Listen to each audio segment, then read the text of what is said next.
नमस्कार मित्रांनो, मी बालाजी राठोड. मित्रांनो, लाडकी बहीण योजना ई-के-वाय-सी करण्याची अंतिम तारीख काय असणार आहे आणि कशा पद्धतीने करायचं याची सविस्तर माहिती आपण या व्हिडिओच्या माध्यमातून घेणार आहोत.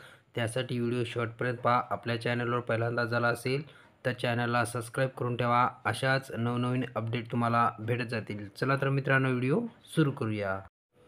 मुख्यमंत्री माझी लाडकी बहीण योजना पारदर्शकतेला सर्वोच्च प्राधान्य. मुख्यमंत्री माझी लाडकी बहीण योजनेतील सर्व लाभार्थ्यांना बघण्यासाठी लाडकी बहीण .महाराष्ट्र.gov.in या वेब पोर्टलवर ई-के-वाय-सी सुविधा उपलब्ध करून देण्यात आलेली आहे. योजनेच्या सर्व लाभार्थी भगिनींनी आजपासून पुढील 2 महिन्याच्या आत सदर ई-के-वाय-सी प्रक्रिया पूर्ण करावी ही विनंती.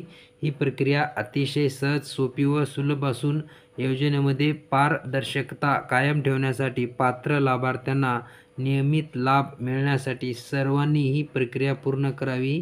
ही प्रक्रिया आपल्याला भविष्यातील इतर शासकीय योजनांचा लाभ मिळवण्यासाठी उपयुक्त ठरणार आहे. तर शासन परिपत्रक सुद्धा काढलेलं आहे. मुख्यमंत्री माझी लाडकी बहीण या योजनेअंतर्गत पात्र लाभार्थ्यांना महिलाची पडताळणी आणि प्रमाणीकरण करण्यासाठी ई-के-वाय-सी माध्यमातून आधार ऑथेंटिकेशन करण्यास शासनाने मान्यता देण्यात आलेली आहे. मित्रांनो, हा व्हिडिओ जास्तीत जास्त लाडक्या बहिणींना शेअर करा.